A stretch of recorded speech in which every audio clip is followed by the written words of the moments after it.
एक ऐसी खूबसूरत अभिनेत्री जिसकी सांवली सलोनी सूरत और बड़ी बड़ी मोटी आंखों के पीछे दीवाने थे लाखों लोग। आज फिर जीने की तमन्ना है, आज फिर मरने का इरादा। एक ऐसी दमदार अदाकारा जिसने फिल्मों में महिलाओं के मजबूर, परेशान और नेगेटिव रोल से आगे बढ़कर किए ऐसे दमदार रोल जिसने महिला सशक्तिकरण की अलग परिभाषा लिख डाली।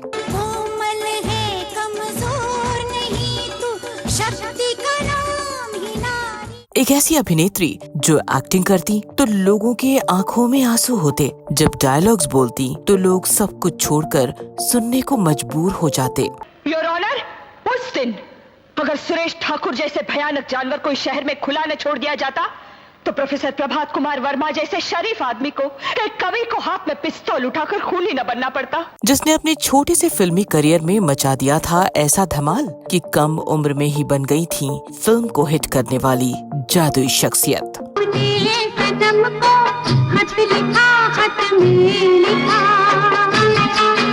लेकिन दमदार शख्सियत होने के बावजूद वो पड़ गई एक ऐसे शादीशुदा अभिनेता के प्रेम में जिसके बाद कहलाई जाने लगी थी वो घर तोड़ने वाली दूसरी औरत।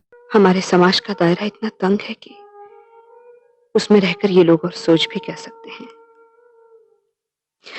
मैं तो बस यही जानती हूँ कि तुम्हारे साथ रहकर मैंने जिंदगी के जो कुछ भी लम्हे बिताए वो मैं कभी नहीं भूलूंगी, कभी नहीं। एक ऐसी अभिनेत्री जिसके साथ एक गाने में अमिताभ बच्चन ने कर दिया था कुछ ऐसा कि इनका रोते रोते हो गया था बुरा हाल। जन्म जन्म का साथ था तुम्हारा। एक ऐसी अभागन अभिनेत्री जो जीते जी तरसती रही दुल्हन बनने को, लेकिन मरने के बाद नसीब हुआ उन्हें दुल्हन का जोड़ा। जिंद ले गया वो दिल का जानी, ये वो अभिनेत्री जिसने अपने होने वाले बच्चे के लिए हर जतन किए, लेकिन जब वो पैदा हुआ तो खुद दुनिया छोड़कर चली गई। दुश्मन न करे दोस्त ने वो काम किया है। कोई और नहीं, हम बात कर रहे हैं हिंदी सिनेमा की बेहद टैलेंटेड, खूबसूरत और ज़हीन अभिनेत्री स्मिता पाटिल की। एक ऐसी अभिनेत्री जिसने न सिर्फ फिल्मों में ऐसे रोल किए, जिसने एक आम स्त्री के दर्द को दिखाया, बल्कि खुद भी जिंदगी में कई दर्द से गुजरी, लेकिन बावजूद इसके वो आगे बढ़ती गईं और कम उम्र में ही पहुंच गईं ऐसी बुलंदियों पर जहां पहुंचना किसी भी उभरती अभिनेत्री का सपना होता है। कौन थी स्मिता पाटिल? कैसे फिल्मों में गोरी अभिनेत्रियों की बोलबाले के बावजूद सांवली रंगत वाली इस अभिनेत्री ने मचा दिया था धमाल? और क्या थी राज बब्बर से जुड़ी उनकी वो प्रेम कहानी जिसे जमाने ने स्वीकार नहीं किया? और कैसे वो जब अपने करियर के बुलंदियों पर थीं तो अचानक उनकी मौत की खबर आ गई? जानेंगे सब कुछ, आप बने रहिए वीडियो के अंत तक। नमस्कार, आदाब, आप सभी का स्वागत है बॉलीवुड सिने बायोग्राफी के इस एपिसोड में।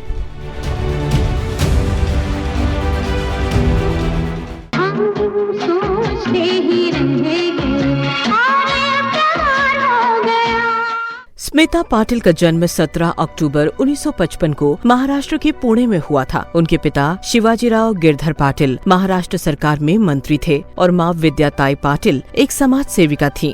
बॉलीवुड की इस वर्सेटाइल अभिनेत्री की शुरुआती पढ़ाई रेणुका स्वरूप मेमोरियल हाई स्कूल में हुई। स्मिता को बचपन से ही अभिनय में रुचि थी, जिसके लिए उन्होंने थिएटर ग्रुप के साथ मिलकर कई प्ले में हिस्सा लिया था। स्मिता सेंट जेवियर कॉलेज से मास कम्युनिकेशन करने के लिए मुंबई पहुंची और इसके बाद स्मिता पाटिल ने दूरदर्शन में बतौर न्यूज रीडर काम करना शुरू कर दिया। दूरदर्शन तक पहुंचने और बतौर एंकर काम करने के पीछे एक दिलचस्प वाकया है। स्मिता की एक दोस्त ज्योत्सना किरपेकर बम्बई दूरदर्शन में समाचार पढ़ा करती थी और उनके पति का नाम था दीपक किरपेकर, जो पेशे से एक फोटोग्राफर थे और वो अक्सर स्मिता की तस्वीरें खींचते थे। इसी दौरान एक बार दीपक किसी काम से दूरदर्शन गए हुए थे। उनके हाथों में स्मिता की फोटो थी। जब वो गेट पर पहुंचे तो उनके हाथ से स्मिता की फोटो गिर गई।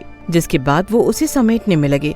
इसी दौरान वहां से गुजर रहे मुंबई दूरदर्शन के निदेशक पीवी कृष्णमूर्ति की नजर स्मिता पाटिल की उन तस्वीरों पर पड़ी। पीवी कृष्णमूर्ति स्मिता की फोटो को देखकर बहुत प्रभावित हुए और अचानक ही उन्होंने पूछा, ये किसकी तस्वीरें हैं? फिर क्या था, दीपक ने उन्हें स्मिता के बारे में बताया और उन्होंने कहा कि वो उनसे मिलना चाहते हैं। हालांकि इस तरह से दूरदर्शन के निदेशक के बुलाने पर स्मिता सहज महसूस नहीं कर रही थी और वो वहां जाने के लिए राजी भी नहीं थी, लेकिन काफी मान मनौवल के बाद वो इस काम के लिए तैयार हुई। ऑडिशन में जब स्मिता से पसंद की कोई चीज सुनाने के लिए कहा गया तो उन्होंने कुछ और नहीं बल्कि बांग्लादेश का राष्ट्रगान आमार सोनार ही सुना दिया, जो बांग्ला में था। निदेशक उनकी आवाज भाग गई। उन्होंने तत्काल उन्हें न्यूज एंकर अपॉइंट कर दिया। इसके बाद स्मिता मुंबई दूरदर्शन में मराठी में समाचार पढ़ने लगी थी। स्मिता जीन्स शर्ट में ऑफिस जाती और वहां साड़ी लपेटकर न्यूज पढ़ती। स्मिता के फिल्मों में आने का रास्ता भी यहीं से खुला। लोकप्रिय फिल्म निदेशक श्याम बेनेगल ने भी स्मिता को पहली बार टीवी पर खबरें पढ़ते ही देखा था। इसके बाद उन्होंने अपनी फिल्म में उन्हें किरदार देने का मन बना लिया था। उससे पहले स्मिता को एक जगह से अभिनय का मौका मिल गया। सांवली रंगत, घने बाल और बड़ी बड़ी आंखों वाली स्मिता बेहद सुंदर थी। उन्हें FTII की फिल्म तीव्र मध्यम में एक छोटी सी भूमिका मिल गई। उस फिल्म के बाद श्याम बेनेगल ने साल 1975 में बच्चों की फिल्म चंद्रदास चोर में काम करने का उन्हें मौका दिया। यहीं से उनके फिल्मी करियर की शुरुआत हुई। इस फिल्म में स्मिता का अभिनय इतना दमदार था कि इसके बाद उन्हें फिल्म मंथन में भी काम मिल गया। एक बार दिग्गज अभिनेता राजेश खन्ना ने स्मिता पाटिल को एक्टिंग करते हुए देखा कि वो उनके अभिनय से इतना ज्यादा प्रभावित हुए कि उन्होंने अपनी पत्नी डिम्पल कपाड़िया से कहा कि देख लेना, एक दिन ये लड़की आगे जाकर बहुत कमाल करेगी। राजेश खन्ना की बात सही साबित हुई। स्मिता पाटिल ने अपने करियर में दिग्गज अभिनेताओं संजीव कुमार, नसरुद्दीन शाह, ओम पुरी, दिलीप कुमार, फारूक शेख, अमिताभ बच्चन, शशि कपूर, राज बब्बर, अमरीश पुरी, धर्मेंद्र और राजेश खन्ना जैसे कई दिग्गज अभिनेताओं के साथ काम किया। अभिनेत्री शबाना आजमी के साथ तो उनकी खास टक्कर देखने को मिलती थी। खुद शबाना आजमी बताती हैं कि अगर स्मिता पाटिल न होती तो शायद वो इस मुकाम पर न पहुंच पाती जहां वो आज है। स्मिता जो है बहुत जल्दी चली गई, उसका बहुत मुझे अफसोस है। 70 से 80 के दशक में तो इंडस्ट्री में स्मिता पाटिल का खूब बोलबाला था। इस वक्त वो तकरीबन हर जिस फिल्म में नजर आती थी वो हिट हो जाती थी। रोमांटिक किरदार ही नहीं, गंभीर किरदारों में भी वो प्राण फूंक दिया करती थी। अपने करियर में उन्होंने तकरीबन हर बड़े स्टार के साथ काम किया था। जब अकेली होती हूँ तो सिर्फ मैं होती हूँ और अपने आप से क्या डरना। साल 1977 में रिलीज हुई भूमिका ने स्मिता पाटिल को सुपरस्टार बना दिया। इस फिल्म के लिए उन्हें बेस्ट एक्ट्रेस का नेशनल अवार्ड मिला था। इस फिल्म में अमोल पालेकर, अनंत नाग, नसीरुद्दीन शाह और अमरीश पुरी जैसे दिग्गज अभिनेताओं के सामने स्मिता ने सशक्त अभिनय किया। स्मिता पाटिल एक के बाद एक दमदार अभिनय का प्रदर्शन करती जा रही थी। उन्होंने मुजफ्फर अली साहब की फिल्म गमन में गांव की औरत का दमदार किरदार किया और इसके बाद साल 1980 में रिलीज हुई थी चक्र फिल्म, जिसमें भी वो नजर आई। फिल्म चक्र के लिए स्मिता पाटिल ने खूब मेहनत की। वो एक गांव की औरत का किरदार बेहतर तरीके से कर सके, इसके लिए उन्होंने झोपड़पट्टी के खूब चक्कर लगाए और इस मेहनत का नतीजा ये रहा कि इस फिल्म के लिए उन्होंने बेस्ट एक्ट्रेस का नेशनल अवार्ड अपने नाम कर लिया। ये फिल्म हिट तो खूब रही, लेकिन इस फिल्म का नाम विवादों से भी जुड़ गया था और विवाद की वजह था स्मिता का बोल्ड अवतार। इस फिल्म में स्मिता पाटिल, नसीरुद्दीन शाह और कुलभूषण खरबंदा अहम किरदार में थे। रविंद्र धर्मराज के निर्देशन में बनी इस फिल्म की कहानी भी इसके नाम के ही इर्द गिर्द घूमती है। दरअसल इस फिल्म के पोस्टर को लेकर खूब बवाल मचा था। पोस्टर में स्मिता पाटिल अधनंगी हालत में सबके सामने नहाती हुई दिखाई गई है। ऐसे में खुद स्मिता पाटिल ने भी बाद में कहा था कि अगर उनके बस में होता तो वो फिल्म का पोस्टर ही जारी न होने देती। देखिए, अगर मेरे हाथ में वो बात होती तो मैं बिल्कुल ऐसा नहीं होने देती। स्मिता पाटिल की अमिताभ बच्चन के साथ जोड़ी को दर्शकों ने खूब सराहा। फिल्म शक्ति हो या नमक हलाल, अमिताभ बच्चन के साथ इनकी जोड़ी सुपरहिट साबित हुई। दोनों अच्छे दोस्त भी थे, लेकिन दोस्ती से पहले फिल्म नमक हलाल गाने के दौरान कुछ ऐसा हुआ था जिससे स्मिता इतनी असहज हो गई थी कि फूट फूट कर रोने लगी थी। दरअसल बेहद मशहूर गाने आज रपट जाए में स्मिता के अमिताभ बच्चन के साथ कई रोमांटिक सीन थे। बारिश में भीगते हुए दोनों ने कुछ बेहद सेंसेशनल सीन दिए थे। हालांकि इससे एक्ट्रेस खुश नहीं थी। जब गाने की शूटिंग पूरी हुई तो एक्ट्रेस घर पहुंचकर अपनी मां की गोद में जमकर रोई थी। रोमांटिक सीन देखकर असहज हुई एक्ट्रेस रात भर पछतावे में रोती रही थी। इस बात की जानकारी मिलने पर अमिताभ बच्चन ने स्मिता को समझाया कि वो इस एक्ट से परेशान न हो, क्योंकि ये स्क्रिप्ट और गाने की डिमांड थी। बिग बी ने उन्हें सहज महसूस कराया और एक्ट्रेस ने दोबारा शूटिंग शुरू कर दी। इसके बाद दोनों की दोस्ती भी गहरी हो गई। आगे चलकर न सिर्फ ये गाना पसंद किया गया बल्कि फिल्म भी खूब सुपरहिट रही थी।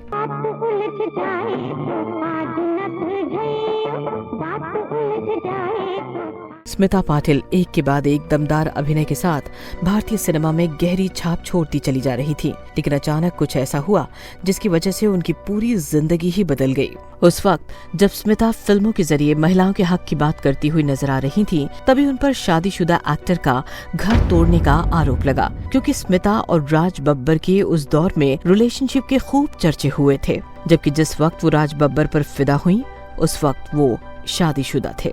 वो लड़की इस घर की देहरी को अपवित्र नहीं करेगी। मगर मेरी सुन तो सही माँ, मैं क्या कह रहा हूँ। मैं कुछ सुनना नहीं चाहती। मैं एक बात जानती हूँ कि वो इस घर की बहू नहीं बनेगी। साल 1982 में फिल्म भीगी पलकें की शूटिंग के दौरान दोनों की पहली मुलाकात हुई थी, जिसके बाद उनमें दोस्ती हुई और फिर ये दोस्ती प्यार में बदल गई। ये रात, ये बरसात, ये तन्हा। हालांकि इस रिश्ते को लेकर उन्हें खूब आलोचनाओं का सामना करना पड़ा था। स्मिता पाटिल राज की पर्सनालिटी और व्यवहार से काफी इम्प्रेस हुई थी। राज बब्बर ने भी स्मिता के साथ रहने के लिए अपनी पत्नी और बच्चों को भी छोड़ दिया था। अब राज बब्बर और स्मिता लिव इन में रहने लगे थे। आज मैं तुम्हारी पहले से कहीं ज्यादा इज्जत करता हूँ, तुम्हें पहले से कहीं ज्यादा चाहता हूँ। स्मिता के इस फैसले से उनके माता पिता खुश नहीं थे। लेखिका मैथिली राव ने अभिनेत्री की बायोग्राफी में लिखा है कि स्मिता की मां राज और स्मिता के रिश्ते के खिलाफ थी। उनका कहना था कि महिलाओं के लिए लड़ने वाली स्मिता किसी और का घर कैसे तोड़ सकती है। कौन है तुम्हारा पति? कहाँ है? नाम क्या है उसका? स्मिता भले ही राज बब्बर के साथ रह रही हो, लेकिन उन्हें कहीं न कहीं इस बात का मलाल जरूर था कि वो शादीशुदा दुल्हन नहीं बन पाई। इस बात का जिक्र उन्होंने किया भी। स्मिता ने अपने मेकअप आर्टिस्ट दीपक सावंत से कहा कि जब वो मर जाएं तो उन्हें दुल्हन की तरह सजाकर विदा किया जाए। भले ही स्मिता की शादी न हुई हो, लेकिन बच्चे का उन्होंने जो सपना देखा था वो उन्हें नसीब जरूर हुआ।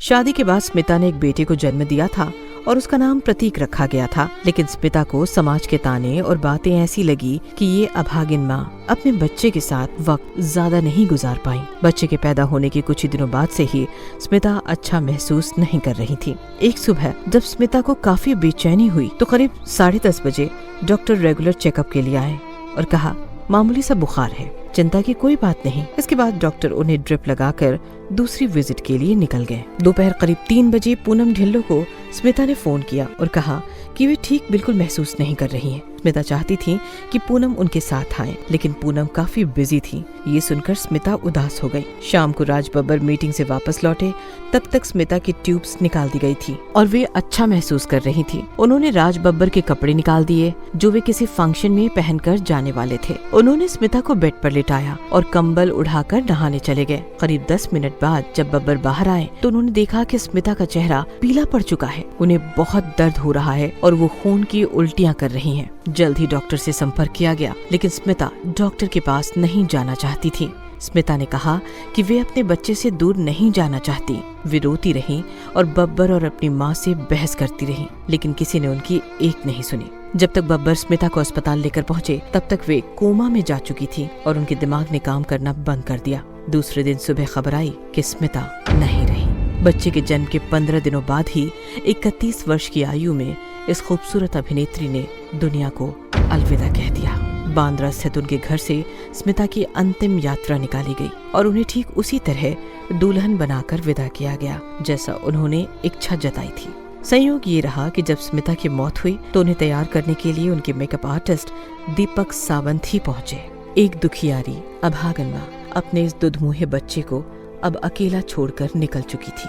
जिस मासूम 15 दिन के बच्चे को वो छोड़कर अपना इलाज कराने अस्पताल जाने के लिए राजी नहीं हो रही थी, वो बच्चा अकेला रो रहा था। जिस बच्चे के लिए स्मिता मौत को गले लगाने के लिए भी राजी थी, लेकिन मौत के आगे किसकी चलती है, स्मिता की भी नहीं चली। बेहद कम उम्र में एक चमचमाती और शोहरत भरी जिंदगी हासिल कर लेने के बाद स्मिता पाटिल का जो हाल हुआ वो बेहद दुखद था। जब वो अंत समय में बीमार थी और इन्फेक्शन से जूझ रही थी तो वो राज बब्बर को अपने पास देखना चाहती थी। स्मिता कहती है कि राज जब उनके पास होते हैं तो उन्हें सुकून मिलता है, लेकिन राज अपने कामों में व्यस्त रहते थे।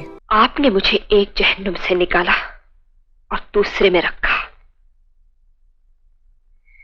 मुझसे मेरा किरदार छीन लिया, मुझे बेबस मजबूर बना दिया ताकि मैं आपके सहारे जीऊं। स्मिता की मौत के बाद राज बब्बर जल्द ही से बाहर आकर रेखा के प्यार में पड़ गए। राज ने रेखा में अपना सहारा ढूंढा तो रेखा भी अमिताभ बच्चन से ब्रेकअप के बाद इस रिश्ते में आगे बढ़ गई। राज बब्बर रेखा के प्यार में पड़ गए और दोनों को अक्सर साथ में देखा जाने लगा। साथ में कई सारी फिल्मों की वजह से वो सुर्खियों में भी छा गए। हालांकि कभी भी रेखा ने अपने इस रिश्ते पर हामी नहीं भरी। वहीं राज बब्बर ने अपने प्यार को बयां किया और कई मौकों पर ये भी बताया कि दोनों साथ में हैं। हालांकि उनका ये इश्क भी परवान न चढ़ा और दोनों अलग अलग हो गए। रेखा से अलग होने के बाद वो फिर से अपनी पत्नी नादिरा के पास वापस चले गए। राज बब्बर और स्मिता पाटिल से जुड़ी तमाम बातें चलती हैं। कई लोग स्मिता की उस हालत का जिम्मेदार राज बब्बर को ही मानते हैं। खुद उनके बेटे प्रतीक भी अपने नाम के आगे बब्बर सरनेम लगाने की बजाय प्रतीक स्मिता पाटिल लिखते हैं। यहाँ तक कि उन्होंने अपनी शादी में भी पिता राज बब्बर को नहीं बुलाया। दोनों राज बब्बर और स्मिता के रिश्ते को आप किस तरह से देखते हैं और अंत समय में स्मिता की जैसी हालत हुई उसके लिए किसको जिम्मेदार मानते हैं, हमें कमेंट बॉक्स में जरूर बताएं। स्मिता पाटिल ने हिंदी, मराठी, गुजराती, मलयालम सहित करीब 80 से ज्यादा फिल्मों में काम किया। उन्हें नेशनल अवार्ड और फिल्म फेयर अवार्ड के अलावा 1985 में पद्मश्री पुरस्कार से भी सम्मानित किया गया था। उनका फिल्मी सफर मात्र 1 दशक का रहा, लेकिन इस अवधि में उन्होंने 80 से ज्यादा फिल्मों में काम किया और कई प्रतिष्ठित पुरस्कार जीते। अभिनेत्री की प्रसिद्ध फिल्मों में भूमिका, मंथन, मिर्च मसाला, अर्थ, नमक हलाल, बाजार, भीगी पलके और शक्ति जैसी फिल्में शामिल हैं, जिन्हें लोग आज भी नहीं भुला पाए हैं। पति राज बब्बर के साथ वारिस उनकी आखिरी फिल्म थी। हिंदी सिनेमा की इस दमदार, दानिशमंद और बेहद आकर्षक अभिनेत्री को बॉलीवुड सिनेबायोग्राफी की पूरी टीम भावभीनी श्रद्धांजलि देती है। मिलते हैं फिर किसी कलाकार के जीवन के कुछ अनछुए पहलुओं को लेकर एक नई बायोग्राफी के साथ। तब तक के लिए आप अपना खूब सारा ख्याल रखें। धन्यवाद।